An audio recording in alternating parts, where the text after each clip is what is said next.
आपका क्वेश्चन क्या कहता है, a charge q is placed at each of the two opposite corners of a square, a charge q is placed at each of the other two corners, if the resultant of force on q is 0, then आपके options ये रहे।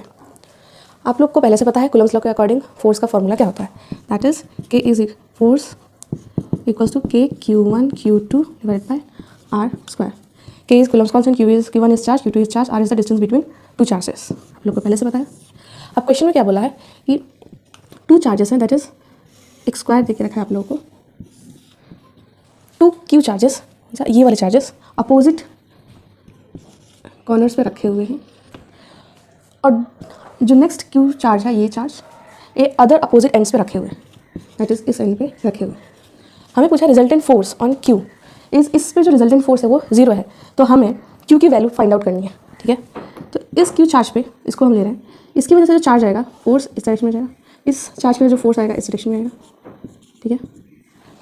अब इन दोनों का जो resultant होगा हम उसको फाइंड आएगा, वो हमारा ये नेट रिजल्टेंट हमारा ये आएगा, तो उसका रिजल्टेंट ये आएगा, this is due to charge this one, this is due to charge this one. तो क्या होगा, इस चार्ज की वजह से जो क्यू पे जो फोर्स आएगा दैट इज के क्यू, हम इसको एक्स ले लेते हैं, स्क्वायर है तो ऑब्वियसली बात है साइड्स आप लोग का सेम होगा, तो के क्यू और इस चार्ज के बीच है divide by distance that is x square. इसकी वजह से फोर्स हमारा ये आया F1, मान लेते हैं फोर्स F2, इसकी वजह से चार्ज दिस क्यू की वजह से इस पे जो फोर्स आएगा दैट इज के Q Q divide by x square, यानी इस चार्ज की जो इधर पे फोर्स आएगा और इस चार्ज की वजह से इस क्यू पे फोर्स आएगा वो सेम होगा, ठीक है। तो हम इन दोनों को मान लेते हैं फोर्स F ही मान लेते हैं, ठीक है। अगर हम इनका रिजल्टेंट निकाल लें इन दोनों फोर्स का तो हमारा आंसर सॉल्व हो जाएगा, ओके। Therefore रिजल्टेंट फोर्स क्या होगा हमारा, अब रिजल्टेंट निकालने के लिए आप लोग को पहले से पता है formula, that is root A square plus B square plus 2ab cos theta होता है रिजल्टेंट निकालने का, ओके। आप लोग को पहले से पता है फॉर्मूला, तो इसमें हम वैल्यूज पुट करेंगे।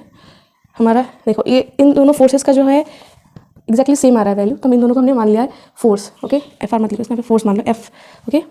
फोर्स। तो हम ये दोनों ए और बी का वैल्यू सेम है, तो यहाँ पे F square plus 2f into F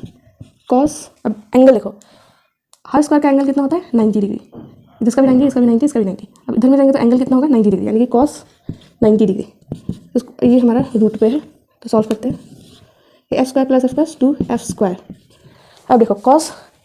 2f square cos 90 degree की वैल्यू आप लोग को पहले से पता है कितनी होती है 0, तो ये क्या कितना आ जाएगा आंसर हमारा इंटू 0। अब 0 से मल्टीप्लाई करेंगे तो 0 आएगा, तो ये वैल्यू छट गई, तो आपका आंसर है रूट 2f स्क्वायर, ओके। तो इसको जब हम रूट को हटाएंगे तो आंसर आ जाएगा f रूट 2, तब इस वैल्यू को हम निकालते हैं। हमें इन दोनों की वजह से तो रिजल्टेंट मिल गया f, that is f root 2, पर ये चार्ज भी तो इस कॉर्नर पे है, तो इसकी वजह से भी तो इस पर कुछ फोर्स लग रहा होगा, इसको मिस आउट मत करना, ओके। तो इसकी वजह से हमारा इस पर जो फोर्स आएगा ये, और ये जो फोर्स हमारा रिजल्टेंट इन दोनों की वजह से निकला, ऐड कर देंगे तो हमारा नेट फोर्स क्यू पे निकल जाएगा, ओके। तो आप लोग को पहले से ही पता है फॉर्मूला आपका ये रहा, तो देयरफॉर अब इसके लिए हम फोर्स निकालेंगे, दैट इज फोर्स के चार्ज के क्यू इधर है Q into Q divided by distance. अब ये डिस्टेंस आपका क्या होगा फाइंड आउट करना पड़ेगा। देखिए अब इसका एंगल हमारा है 90 डिग्री, अब इसका एंगल है 90 डिग्री, अब डायगोनल्स को इंटरसेक्ट करेंगे तो ये वाला जो सिर्फ ये वाला जो एंगल है हमारा 45 डिग्री हो जाएगा, और ये 45 डिग्री। देयरफॉर अगर हम देखो सीन क्या होता है, सीन थीटा की होता है that is perpendicular upon hypotenuse, तो ये हो गया हमारा बेस, ये हो गया हमारा परपेंडिकुलर, ये हो गया हमारा हाइपोटेनस। तो परपेंडिकुलर का हमारा वैल्यू क्या है एक्स, हाइपोटेनस हमें निकालना है, और सीन इसका एंगल हमारा कितना मालूम है, theta is angle that is 45 degree. sin 45 degree की वैल्यू कितना होता है आप लोग को पहले से पता है, that is 1 divide by root 2 is equals to x by h hypotenuse. तो यहाँ से हमारा हाइपोटेनस निकल जाएगा एक्स रूट 2, तो इसकी हमारी वैल्यू हो जाएगी that is x root 2, okay. तब इसको हम डिस्टेंस में पुट करेंगे, एक्स रूट 2 स्क्वायर करना आप लोग मत भूलिएगा, क्योंकि स्क्वायर होता है हमारा डिस्टेंस का, स्क्वायर करेंगे हम लोग, तो हमारा आंसर निकलेगा दैट इज के क्यू स्क्वायर डिवाइड बाई, देखो रूट का स्क्वायर होगा तो 2 आएगा 2x स्क्वायर, ओके। तो हमें इसकी वजह से इस पर फोर्स मिल गई दैट इज के क्यू स्क्वायर बाई 2 स्क्वायर, और हमें इन दोनों का रिजल्टेंट का भी फोर्स मिल गया। अब अच्छा नेट फोर्स क्यू पे कितना होगा, देयरफॉर नेट फोर्स जो हमारा क्यू पे इस चार्ज पे कितना होगा, जब हम रिजल्टेंट फोर्स को इसकी फोर्स को और ये वाली फोर्स को ऐड करेंगे तो इसकी वजह से हमारी फोर्स आएगी एफ रूट 2 ऐड करेंगे दैट इज के Q square divided by 2x square, okay, अब ये फोर्स इसकी वजह से कितनी थी, ये दोनों सेम है, K Q Q by x square, तो हम लिख देंगे के क्यू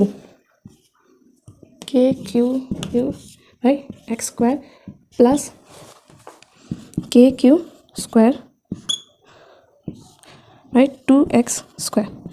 अब देखो जो नेट फोर्स है हमें देखे रखा हुआ है, इस चार्ज पे कितना होगा 0, तो हमने इन दोनों वैल्यूज़ को यहाँ पे, फोर्स को हमने यहाँ से निकाला, तो पहले से हमें पता था दोनों का सेम था, हमने रिजल्ट निकाला, फोर्स की वैल्यू हमने यहाँ पे पुट की, ठीक है, और इसको हम √2 से मल्टीप्लाई करेंगे, आप लोग मत भूलिएगा √2, फिर ये वाली जो वैल्यू हमने यहाँ पे निकाली थी इसको यहाँ पे डाला, और नेट ये फोर्स कितनी है हमारी 0 है, क्वेश्चन में आप लोग को देके रखा है, ठीक है, तो ये बन गया आपका इक्वेशन। अब इसको सॉल्व करेंगे आप लोग को आंसर मिल जाएगा। देखिए अब इसको हम करेंगे तो देखिए क्यू